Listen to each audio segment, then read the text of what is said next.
Welcome back to On the Ground. So, in this episode, I'm going to touch on two main topics, and the first being ATVs, and the second on the situation in western North Carolina and eastern Tennessee, affected by the Hurricane Helene. So, I want to touch on a topic that about ATVs, Japanese manufacturers, and other brands like Can-Am, Polaris, and CF Moto. Now, I've rode ATVs a long time. I grew up in an area where it's the common thing. You ride ATVs as much as you ride a pickup truck or a vehicle, automobile. It's not just me. It's a very common thing among the population in Appalachia, in southern West Virginia, where I come from, Logan and Boone County, where the Hatfield-McCoy trails are. Of course, those are maintenance trails, so they're not as rugged and rough as the local trails. They got some rugged ones, but those ones are maintained, whereas local trails are only maintained by locals and they're made by ATVs. And there's lots of them. Anyways, so I grew up riding ATVs in those regions. And there's plenty of other people, not the only one. Some people challenge my claims that Can-Am is just as good or better than Japanese manufacturers. Now, I'm not biased. I'm not a troll. It's nothing of that nature. The conversation all started when the new Outlander 850 and 1000 came out. Okay, I was considering getting a Can-Am Outlander, and like I mentioned in my new ATV video, I could have got a 500 HD5 Can-Am Pro or Outlander Pro for $69, and I paid $72 for that 420. More horsepower, more torque, bigger machine, CVT, whatever, which I don't really always prefer. Okay, I'm just going to be honest.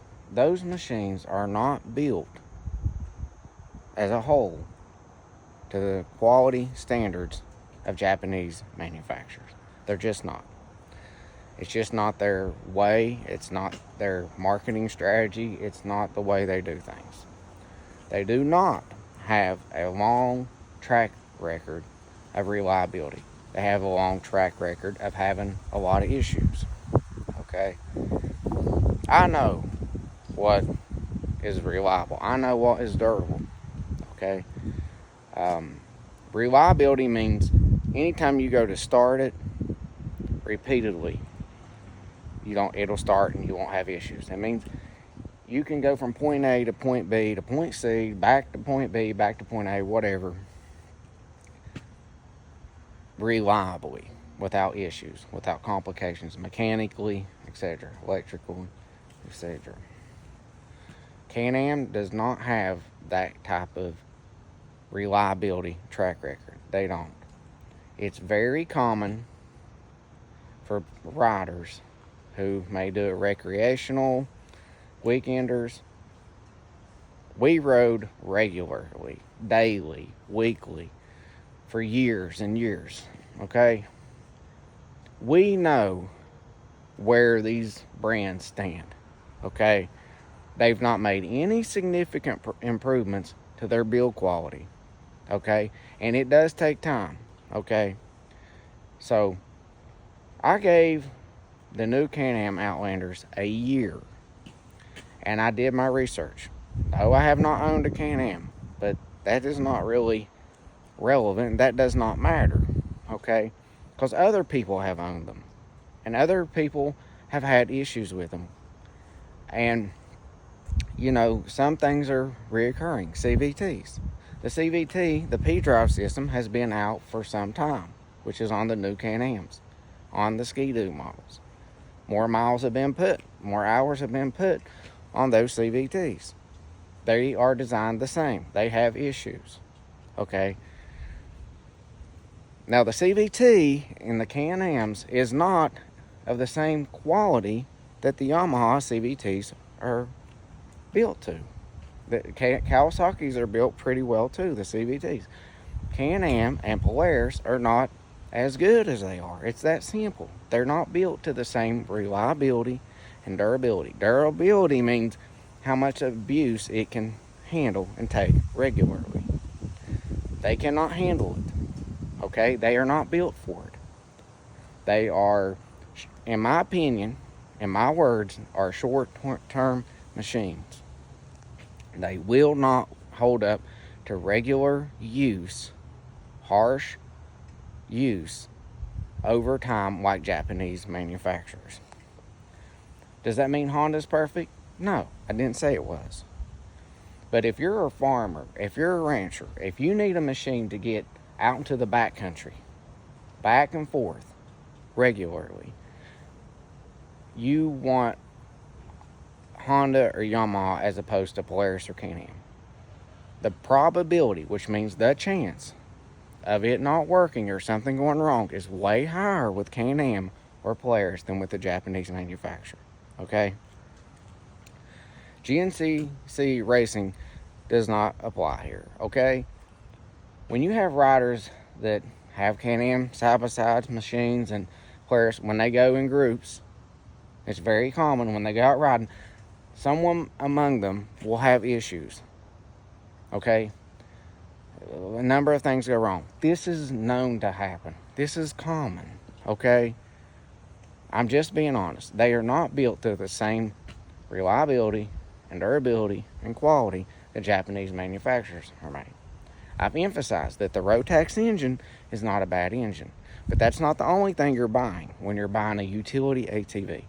They do not have the rack design that's meant for working on farms or working on ranches. Farmers and ranchers who purchase ATVs for utility work because they need a reliable and durable machine to use regularly know which machines are built to handle that type of work. It's not Can-Am. They've tried Polaris, they've tried Can-Ams, but they're not on par with Hondas. Or Yamahas. Honda's more common though on farms and ranches. We know down south what can handle regular abuse, okay?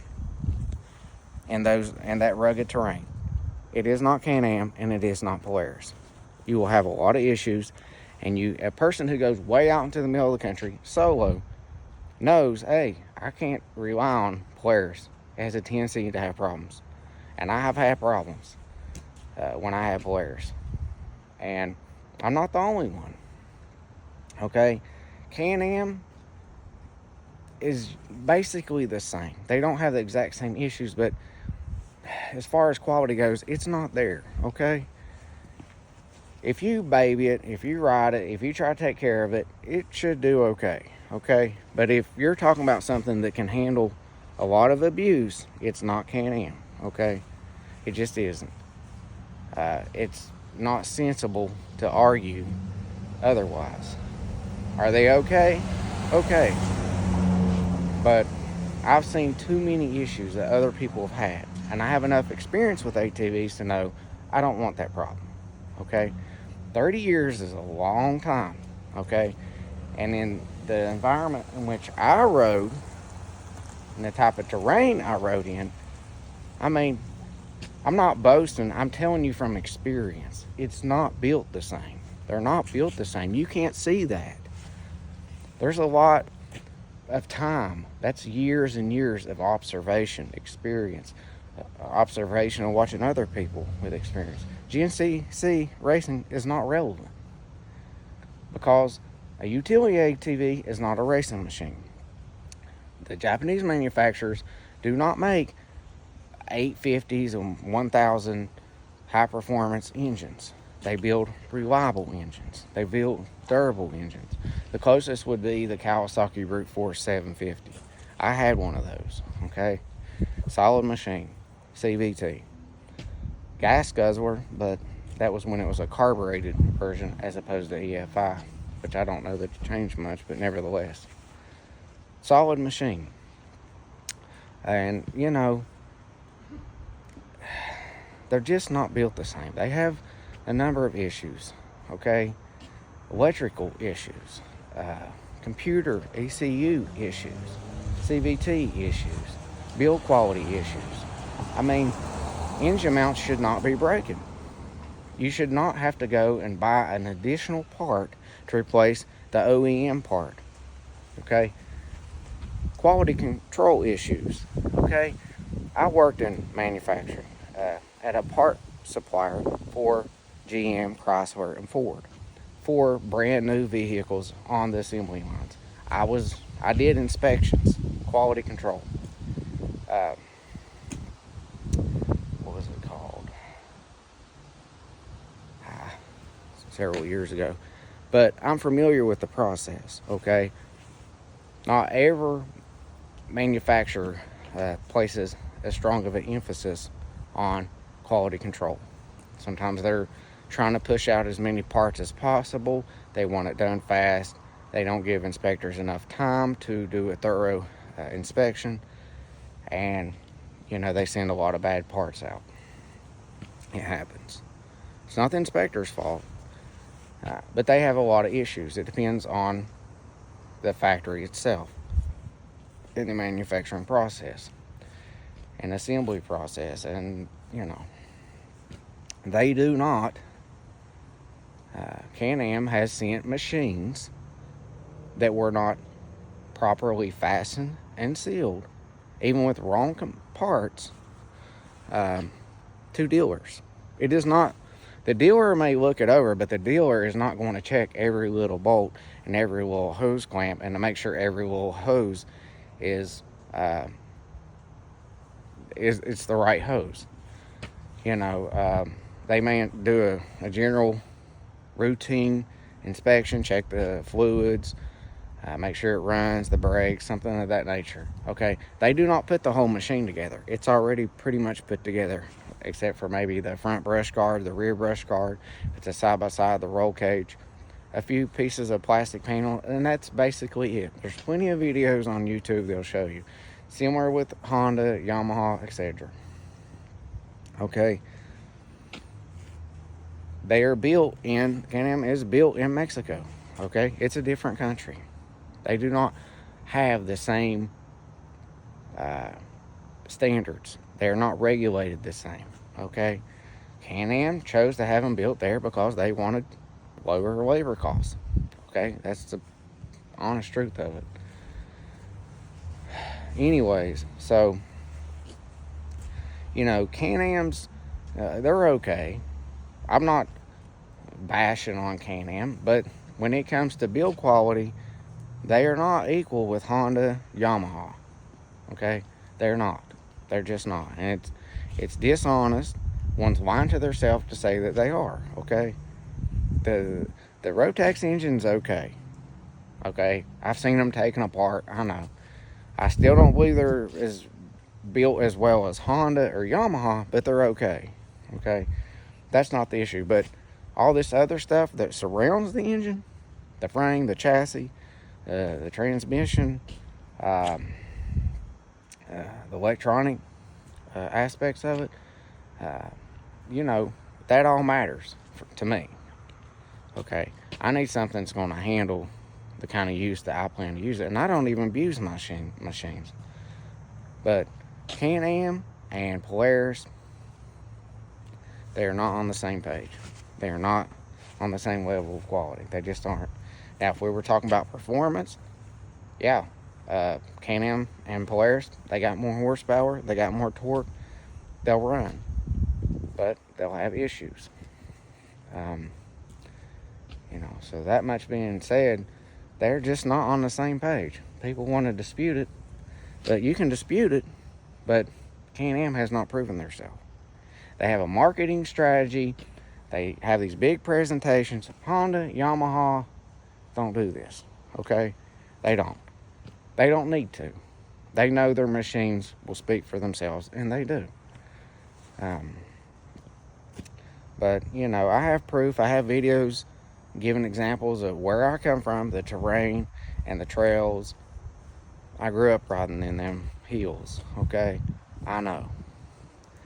And, you know, if people want to go and spend their money, if that's what they choose to do, it's their money. That's their decision. If they're content with it, that's okay. But it is not honest or true to say that their build quality is just as good, because it's not. It's just not. You know, it's a distorted perception to say, oh, they're built just as good, they're built better. That's taken too far to say they're built better. I've emphasized, I've owned Kawasaki, I've owned Suzuki, I've owned Honda, and overall, I think Honda is the best built overall. And I'm not the only one that says that. Most people within the entire ATV community will say, hey, yeah, I've owned Can-Am, I've owned Polaris, and they're okay, but Honda overall is the most reliable, and that's just the truth. But I'm not going to keep disputing or arguing or emphasizing that. If people choose not to believe that, that's up to them. You know, I have experience. I grew up riding. That's just the way of life. That's part of my heritage, if you will, growing up that way. But so that's what I want to talk about that topic. But I'm gonna move on to the Hurricane Helene and all the devastation in North Carolina and in eastern Tennessee.